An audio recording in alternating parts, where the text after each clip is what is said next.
우리 함께 기도합니다. 살아계신 하나님 아버지, 오늘도 이렇게 귀한 찬양을 듣고 또 올려드리게 하시니 감사합니다. 이 고백이 우리 모두의 고백인 줄을 믿습니다.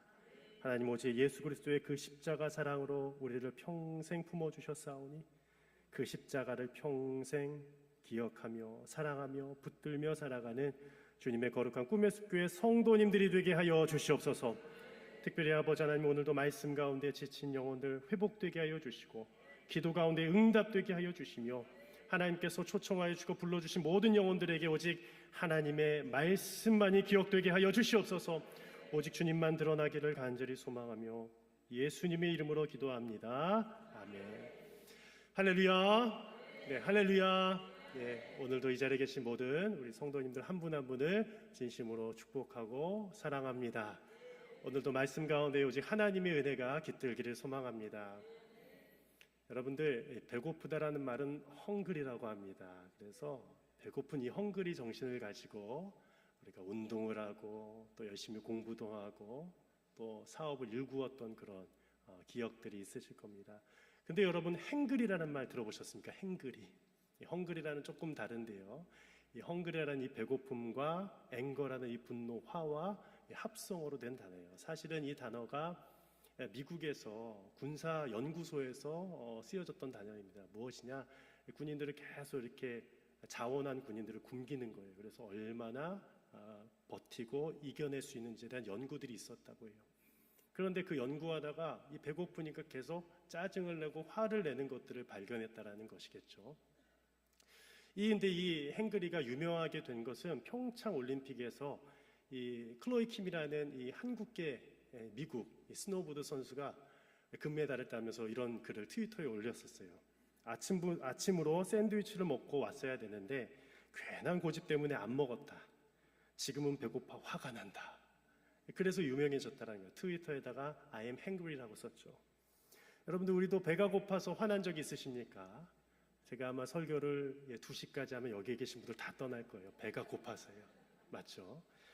여러분들, 제가 한 번은 이 지구역장 야유회를 잘 기획해서 갔는데요. 그 야유회 때에 우리가 시간 계산까지 잘 했는데 12시 반 정도에 도착할 거로 예상을 했는데 이게 웬일이에요? 1시간이 더 늦게 도착을 한 거예요. 제가 10분이 1년 같았고 1시간이 10년 같았습니다. 제가 눈치를 봤겠죠. 누구의 눈치를 봤을까요? 우리 권사님들 계속 뒤로 쳐다보면서 안 배고프세요? 배고프세요? 안 배고프세요? 배고프세요? 그걸 한 몇 번을 물어봤는지 몰라요. 권사님들도 얼마나 그걸 참으시면서 목사님 안 배고파요. 안 배고파요. 막 참으시더라고요. 근데 그게 느껴졌어요. 그런데도 목사니까 화도 내지도 못하고. 근데 겨우 잘 도착했는데 그 식당 아직도 생각이 납니다. 오리구이집이었어요. 오리구이집에 갔는데 150명이 쫙 앉았는데 일하는 사람이 딱 2명 나오시더라고요. 깜짝 놀랐어요.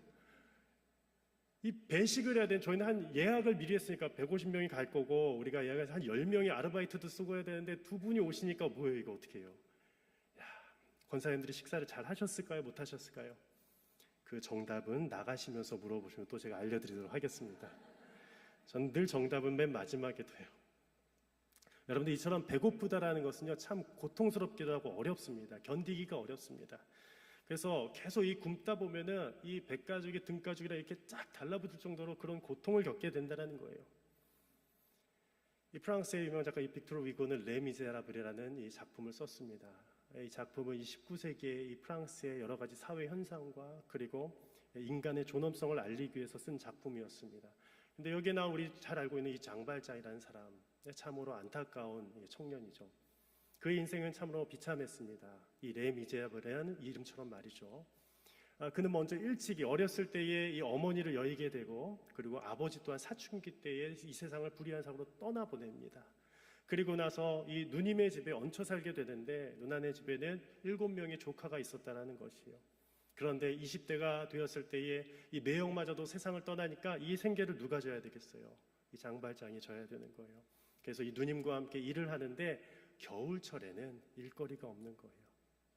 그래서 계속 먹을 것이 사라지면서 이제 하루 이틀 굶어가기 시작합니다. 그 장면을 이 책에서 이렇게 표현하고 있습니다. 살을 내는 듯한 찬바람이 불어대는 늦은 저녁, 장발장은 집을 나와 무작정 거리로 나섰다. 이틀 동안 아무것도 먹지 못한 조카들의 칭얼거림을 더 이상 들을 수가 없었기 때문이다. 장발장의 불끈 쥔 주먹은 한 빵집의 유리창을 뚫었고 그의 손에 잡힌 빵을 움켜쥐고 죽을 힘을 다해 달렸다. 하지만 그 역시 이틀이나 굶은 처지였다. 그래서 얼마 가지 않아 빵집 주인에게 뒷덜미를 잡힐 수밖에 없었다. 이 버전이 여러 개이기 때문에 제가 읽은 책에서 따왔습니다. 여러분들, 잡힐 수밖에 없었어요. 이틀 동안 굶으니까 힘도 없었습니다. 그 배고픔을 뭐라고 표현할 수 있겠습니까? 안타까웠던 것은 이 빵을 훔친 것 때문에 무려 몇 년을 감옥형을 당하게 됩니까? 19년을 살게 돼요. 물론 자세히 읽어보면 이 빵 때문만이 아니라 여러 가지 더 엮여진 죄들 때문에 19년을 받게 되지만 얼마나 안타깝습니까? 이 빵 한 조가리 때문에 그 오랜 세월을 감옥에서 보냈으니 말이죠. 여러분들, 이처럼 우리 가운데에는 이 배고픔 때문에 굶주린 영혼들이 많이 있다는 거예요. 그래서 과연 인간의 이 배고픔과 굶주림이 얼마나 큰 고통일까라는 생각을 한번 해보게 되었어요. 여러분들, 오늘 우리가 예배를 마치고 식당으로 가실 텐데요. 오늘 드시지 말라는 얘기 아닙니다. 한 주간 동안 우리가 한번 이 배고픔이 어떤 것인에 대해서 한 번이라도, 한 시간이라도 한번 동참해 봤으면 하는 마음에서 이 설교를 준비를 했습니다. 오늘 성경 본문을 보면 배고픔 가운데에 계신 한 분이 나오십니다. 바로 누구실까요? 예수님이셨습니다. 예수님께서는요, 수세식 이후에, 세례를 받으신 이후에 말씀해 보면 성령에 이끌려 광야로 나가셨다라고 되어 있는데, 그때에 예수님은 40일 동안 금식하셨다라는 이 고백으로 성경에 기록되어 있어요. 마태복음 4장 2절 말씀을 함께 한번 읽어보겠습니다. 시작. 오늘 말씀해 보면 40일을 밤낮으로 금식하셨습니다. 밤에만 금식한 것도 아니고 낮에만 금식한 것도 아니고 밤낮으로 금식했다는 거예요. 근데 금식한 후에 어떻게 되셨다고요? 주리신자라는 또 단어가 나와요. 배가 너무 고프셨다라는 거예요. 예수님의 표현도 그렇게 되어 있었어요. 예수님도 고프실 수밖에 없었습니다. 왜요? 하루도 아니고 이틀도 아니고 한 주간도 아니고 무려 40일을 금식했으니 말입니다. 그런데 이때에 예수님은 이 금식의 기간 동안 무엇을 느끼셨을까요? 우리가 성경을 읽으면서 예수님은 어떠하셨을까를 계속 발견을 했는데, 이때 예수님은 인간의 배고픔을 철저하게 느끼셨다라는 거예요. 인간의 배고픔을 가장 정확히 느끼신 분이 우리 예수님이셨다라는 거예요. 그 광야길에서 모든 것들을 절제하시고 드시지 않고 그 인간사의 가장 큰 고통, 배고픔의 그 아픔을 느끼신 분이 바로 예수님이셨습니다. 또한 뭐도 누리셨을까요? 목마름도 누리셨습니다. 갈증도 주님은 경험하셨다라는 거예요. 또 무엇도 누리셨을까요? 이 광야는요, 낮엔 너무 더워요. 더위도 경험하셨어요. 밤엔 너무 춥습니다. 추위도 경험하셨습니다. 이런 온갖 더위와 추위까지도 경험하신 분이 예수님이셨습니다. 그런데 이 모든 것을 통틀어 무엇이라 표현할까요? 오늘 제목처럼 시험이라는 거예요. 온갖 시험을 다 겪으셨다라는 거예요. 그래서 오늘 누가복음 4장 2절에 이렇게 기록됩니다. 함께 읽어볼까요? 마귀에게 무엇을 받았다고요? 시험을 받았다라는 겁니다. 이후에는 이제 세 가지 시험에 대해서 나옵니다. 그런데 오늘은 이 배고픔에 대한 시험에 대해서만 나누려고 합니다. 이 시험을 받으시다라는 것은 헬라어로 페이라조라고 합니다. 페이라조. 누군가로 하여금 죄를 짓도록 계속 유혹을 하는 거예요. 이 일을 가장 잘하는 사람이 사탄입니다. 여러분들, 우리가 누군가가 계속 옆에서 죄를 짓도록 만든다. 그것은 사탄의 역사예요. 그 사람이 시키는 게 아닙니다. 누구로 하여금 계속 범죄를 저질러 악한 짓을 해. 계속 이렇게 요구하는 것은 사단의 역사라는 것이에요. 그래서 3절에 이렇게 기록되어 있었습니다. 이 말씀은 제가 읽겠습니다. 마귀가 이르되 내가 만일 하나님의 아들이여든 이 돌들에게 명하여 떡이 되게 하라. 아멘이 사라지셨어요. 별로 좋지 않은 말씀. 마귀가 말했기 때문이에요. 근데 마귀가 무엇이라 먼저 말했습니까? 말씀 한번 다시 한번 띄워주십시오. 내가 만일 하나님의 무엇이여든 아들이여든이요. 이 조건을 걸고 얘기했어요. 즉 예수님께서 하나님의 신성을 가진 하나님의 아들임을 알고 있었어요. 누구도요? 사단도 알고 있었어요. 그래서 그렇기 때문에 그 초인적인 그런 신적인 능력을 한번 베풀어 봐라라고 얘기한 거예요. 근데 예수님은 어떻게 하셨습니까? 예수님은 하나님의 음성과 사탄의 음성을 너무나도 잘 분별하셨다라는 거예요. 따라서 우리들에게 가장 필요한 것은 무엇이냐?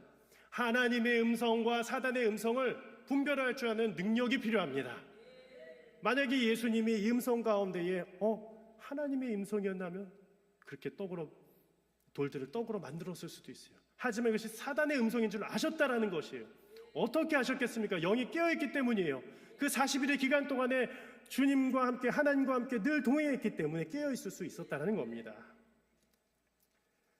그렇다면 어떻게 구체적으로 이 시험 가운데 승리하셨을까요? 첫 번째입니다. 함께 읽어보겠습니다. 시작. 예수님은 성령의 충만함으로 시험에 대비하셨습니다. 1절 말씀도 읽어보겠습니다. 예수께서 성령의 충만함을 입어 요단강에서 돌아오사 광야에서 40일 동안 성령에게 이끌리시며. 말씀 계속 한번 띄워주십시오. 이 본문은, 이 시험에 관한 본문은 이 공관복음서에 나옵니다. 요한복음에는 안 나오고요. 마태복음에서도 4장에 나오고 마가복음에서도 1장에 나오고 누가복음에서 4장에 나오는데 이 성경마다 조금씩 차이는 있지만 같은 방향으로 같은 주제로 쓰여져 있어요. 중요한 것은 오늘 이 누가복음 말씀 가운데는 성령님이 몇 번 나오세요? 2번이나 기록되어 있다는 거예요. 근데 성령에 이끌리시며 앞전에 뭐라고 되어 있습니까? 성령의 무엇을 받아? 충만함을 입었다라는 거예요. 성령의 충만함이 너무 중요했다라는 것이에요. 예수님께서는 성령의 충만함을 입은 상태에서 시험의 자리로 나가셨다라는 겁니다. 여러분들 이것을 꼭 기억해야 됩니다. 우리가 성령으로 충만하지 못하면 세상에 나가서 바로 쓰러질 수밖에 없어요. 목사들도 바로 쓰러질 수밖에 없어요. 중직자들도 쓰러질 수밖에 없어요. 성령으로 충만하지 않으면 무너질 수밖에 없습니다. 예수님도 성령을 충만하셨기 때문에 성령에 이끌려 나가셨어요. 그래서 그 시험 가운데 이길 수 있었습니다. 그런데 성령은 누가 주십니까? 요한복음 3장 34절 말씀입니다. 우리 함께 읽어보겠습니다. 하나님이 보내시는 하나님의 말씀을 하나니 이는 하나님이 성령을 한량없이 주심이니라. 한번 말씀 계속 띄워주시면 하나님이 성령을 어떻게 주신다고요? 한량없이 부어주신 거예요. 계속 부어주시는 거예요. 계속 부어줘도 넘침이 없이 계속 부어질 수 있는 게 바로 성령 하나님이신 거예요. 근데 누가 보내주셨냐? 하나님이 부어주셨다는 거예요. 예수님도 공생의 사역을 시작할 때에 하나님이 부어주는 그 성령의 충만함을 받고 나서 그 사역을 시작하셨습니다. 그리고 그 시험을 견디셨다는 겁니다. 그리고 예수님도 그가 성령과 불로 너에게 세례를 베풀 것이요라는 이 세례 요한의 말씀을 이루셨다는 것이에요. 두 번째는 예수님은 금식을 통해 영적 민감성을 높이셨습니다라는 거예요. 우리 2절 말씀인데요. 2절 말씀도 함께 읽어보겠습니다. 시작. 마귀에게 시험을 받으시더라. 이 모든 날에 아무것도 잡수시지 아니하시니 날수가 다함에 줄이신지라.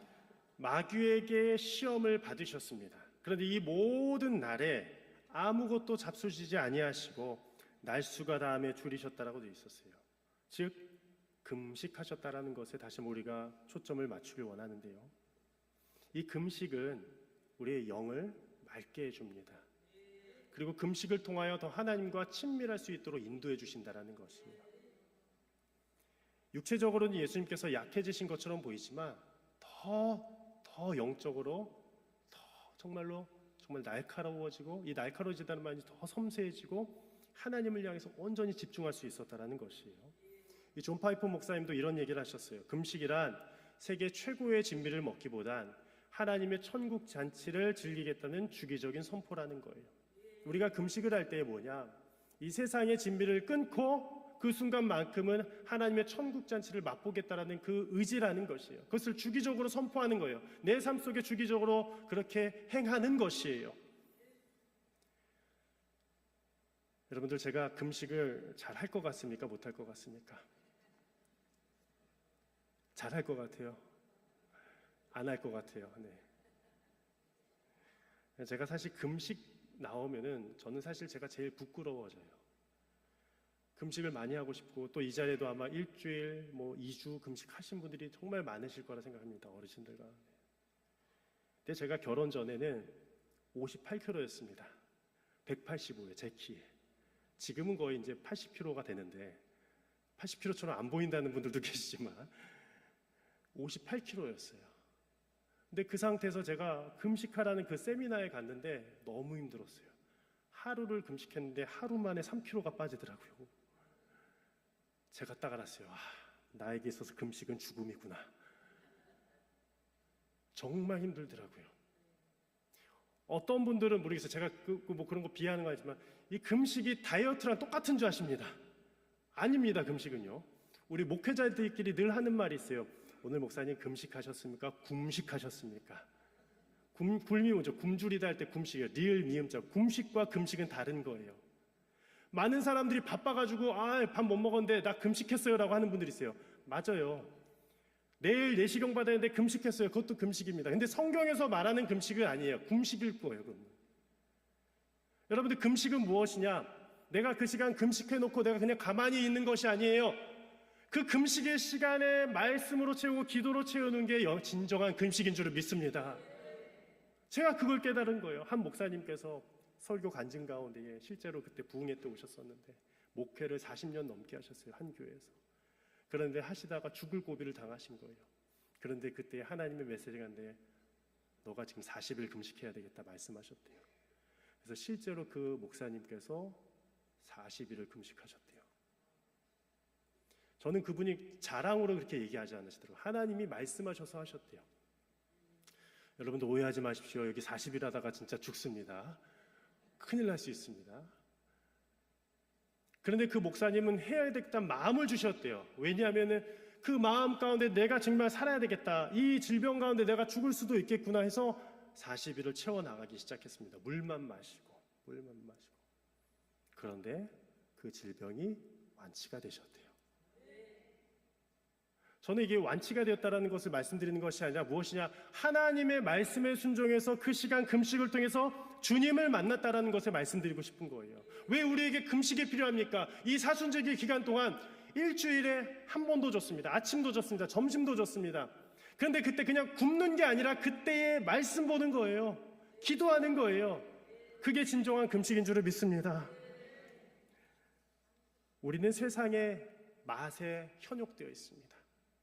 저도 보면은 여러 정말 멋진 식당들의 리스트들을 보면요, 와 저런 데도 있네, 한번 먹어보고 싶기도 해요.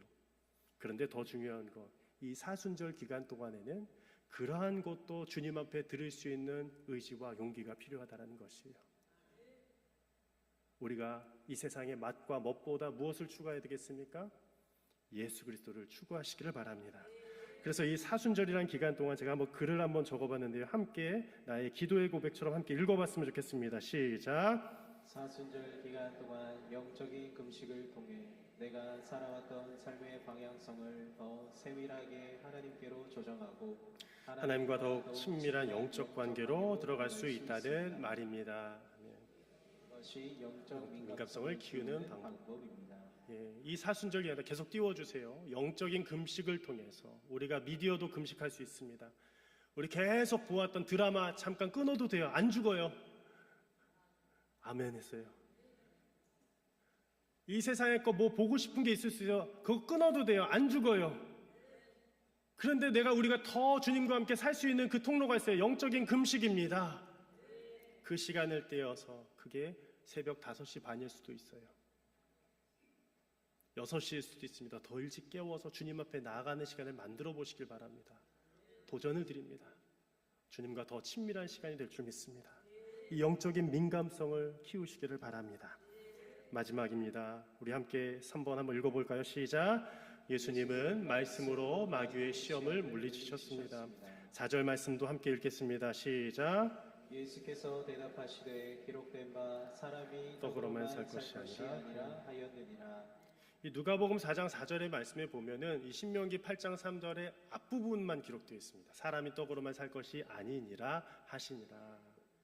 근데 이 말씀에 보면 기록된 바라고 되어 있어요. 예수님은 늘 기록된 바, 옛날에는 가라사대라고 되어 있었습니다. 기록 한글엔 가라사대, 기록된, 늘 하나님의 말씀을 인용하셨다라는 거예요. 하나님의 말씀을 인용하는 것이 능력입니다. 즉 이때에도 하나님의 말씀으로 승리하셨다라는 거예요. 기록된 바, 이 신명기 8장 3절, 사람이 무엇으로만 살 것이 아니요 떡으로만 살 것이 아니라는 거 분명히 하셨어요. 그래서 그 유혹 가운데, 이 마귀의 음성 가운데 그 말씀을 이기셨다라는 것이에요. 오늘의 교회에 이 큐티 사역을 담당하시는 이 홍혜경 집사님이라는 분이 계신데요. 오늘도 만나를 줍는 여자라는 책을 쓰셨습니다. 근데 제가 이 책을 읽다가 많이 감동도 되고 울컥했어요. 그분의 사연 때문입니다.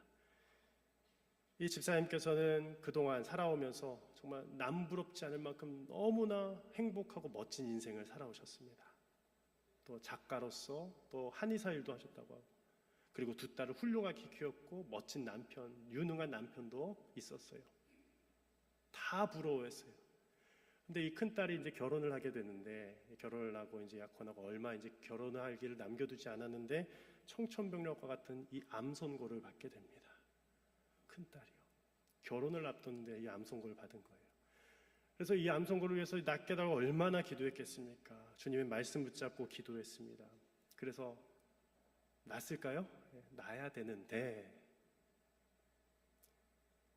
이 큰 딸이 마지막 그 죽음의 문턱까지 이르게 된 거예요. 그러면서 이런 고백을 했대요. 엄마 미안해. 그래도 난 하나님의 딸이야.